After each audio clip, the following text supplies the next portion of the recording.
Finalmente, vou avançar um pouco e vou lançar esta pergunta que diz, pergunta 13, se tem algum problema de saúde. Também é do tipo sim ou não, pelo que eu até posso copiar esta quarta variável, com o botão direito em cima do seu identificador, fiz copy. Agora, com o botão direito numa nova linha, vou inserir uma variável para poder, de seguida, também em cima desse identificador, colar, fazer paste da variável anterior. Como vemos, ele não colou o nome porque não pode haver repetição de nomes, mas tudo o resto ele colou aproveitando. Então, só temos que alterar aqui algumas das designações, por exemplo, proble saúde, vai ser esse o nome que eu lhe vou dar. Também é numérica, porque tem os códigos 1 e 2 para o sim e para o não. Vou utilizar mesmo a codificação da pergunta para label, tem algum problema de saúde, e os rótulos permanecem os que já estavam anteriores, que é um sim e 2 não. Tudo o resto está correto, é nominal, alinhado ao centro.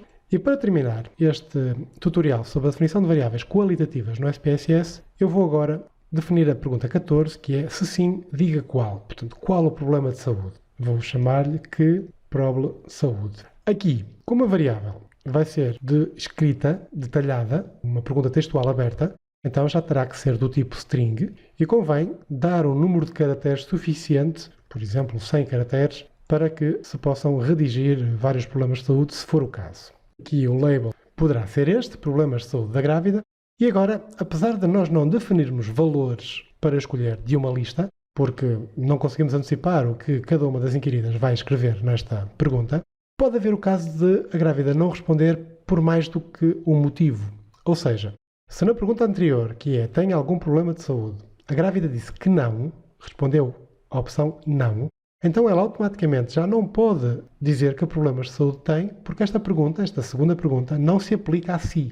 E esse é mais um tipo de não resposta. A pessoa não responde porque não se aplica a si essa pergunta. A outra alternativa é porque não sabe dar a resposta. E essas são as 3 não respostas possíveis. A pessoa pode não querer responder, pode não saber responder ou pode não se aplicar a si essa pergunta.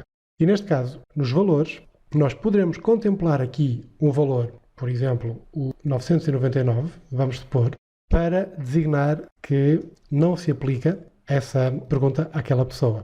Quem diz um código numérico também diz um código de letras. Uma vez que esta variável é de string, eu também poderia utilizar aqui um valor, como por exemplo, um código abreviatura de NAP, que significa não se aplica, porque se trata de uma variável do tipo string. Já nas variáveis numéricas, tenho mesmo que usar códigos numéricos, como é o caso do 999 ou o que quer que seja, como já vou explicar de seguida.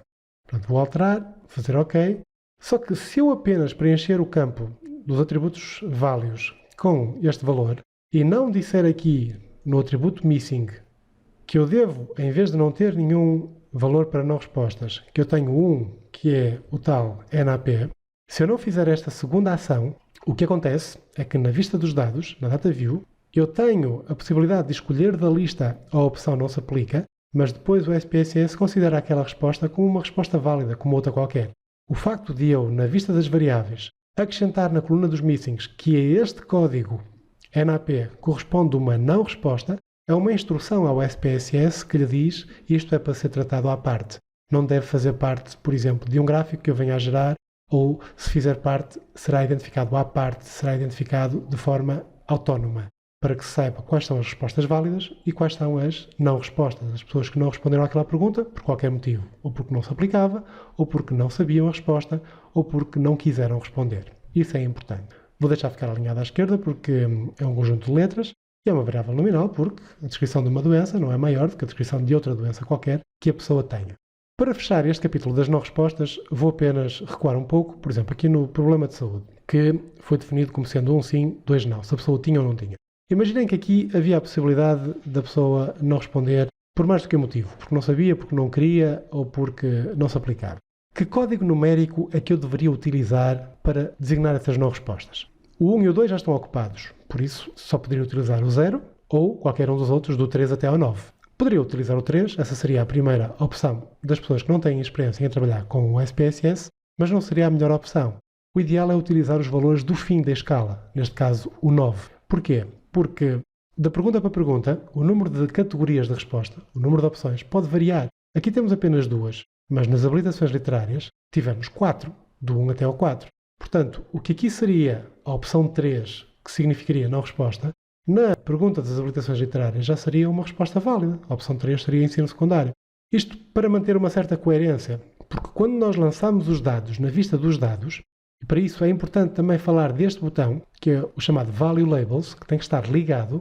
Se ele estiver ligado e eu tenho acesso a um menu para escolher a resposta, se ele estiver desligado, eu não tenho acesso a esse menu, mas sei que posso lançar os valores. Por exemplo, esta pessoa tem o ensino básico. Se eu escrever aqui um 2, sei que isto significa ensino básico e a partir do momento que ligo o botão dos Value Labels, já me aparece o respectivo significado.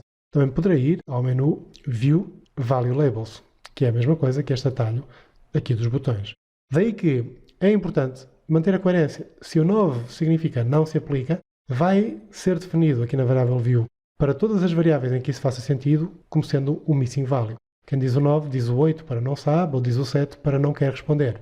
Portanto, manter essa coerência e não estar sempre a alterar de pergunta para pergunta, de variável para variável, o código que associamos a cada um dos significados, a cada uma das não respostas. Agora que já estão definidas algumas variáveis qualitativas, chegou a altura de mudar para a vista de dados e exemplificar. Portanto, vou acabar por apagar este primeiro caso de exemplo, por lançar aqui os valores que, por exemplo, as grávidas deram, começando aqui pelo questionário número 1, Júlia Macedo, e continuando para o questionário número 2, da Dina Alves, e o questionário número 3, da Mónica Ruas. Portanto, podemos simular o lançamento destas respostas na vista de dados, não sem antes ligar o botão dos Value Labels e agora sim começar aqui a lançar as opções, sabendo que quando se coloca o rato sob a coluna, surge o label, número do questionário, para que as abreviaturas façam mais sentido, mais uma razão para preencher a coluna do label. O nome da grávida, neste caso, era Júlia Macedo. Claro que isto teria que ser introduzido manualmente, aqui eu estou a copiar-colar. Depois, habilitações literárias, teria o ensino básico, tanto posso escolher da lista como poderia lançar o valor 2, como já vos expliquei. Gravidez é desejada? Sim. Problemas de saúde? Não, não tem. Pelo que aqui poderá escolher a opção de não se aplica, porque já tinha respondido não previamente. Lançando agora o questionário número 2, Dina Alves. Questionário número 2, Dina Alves. A Dina também tem o ensino básico, aqui eu vou imprimir o valor 2. A gravidez também foi desejada, vou imprimir o valor 1. E também não tem problemas de saúde, imprimir o valor 2 e aqui o NAP. Finalmente, o terceiro questionário da Mónica Ruas. Terceiro questionário. A Mónica tem o ensino secundário, que é a opção 3. A sua gravidez também foi desejada e também não tem problemas de saúde, à semelhança das outras duas. E assim sucessivamente deveria lançar as várias respostas ao meu questionário. Finalmente, resta mostrar como é que se grava uma base de dados. Basta carregar aqui no botão guardar ou File, Save e guardar com um nome expressivo, por exemplo, base de dados, numa determinada pasta, que no meu caso será a pasta documentos, e ao fazer save poderá surgir uma janela de output, que no meu caso não surgiu porque eu já desliguei essa opção, mas que é uma janela informativa que relata que foi gravado o fecheiro com aquele nome, naquela localização. Pode, por simplesmente, ser fechada sem gravar essa janela de output. Finalmente, resta referir o enquadramento deste vídeo no conjunto de todos os screencasts do curso. Estamos na primeira etapa da fase empírica, colher os dados, com incidência para o suporte onde se irão armazenar esses dados, numa base de dados do SPSS. Neste vídeo fez-te uma demonstração de como se deve definir uma variável qualitativa no SPSS, para poder lançar na base de dados os valores das variáveis categóricas recolhidas no âmbito de um projeto de investigação.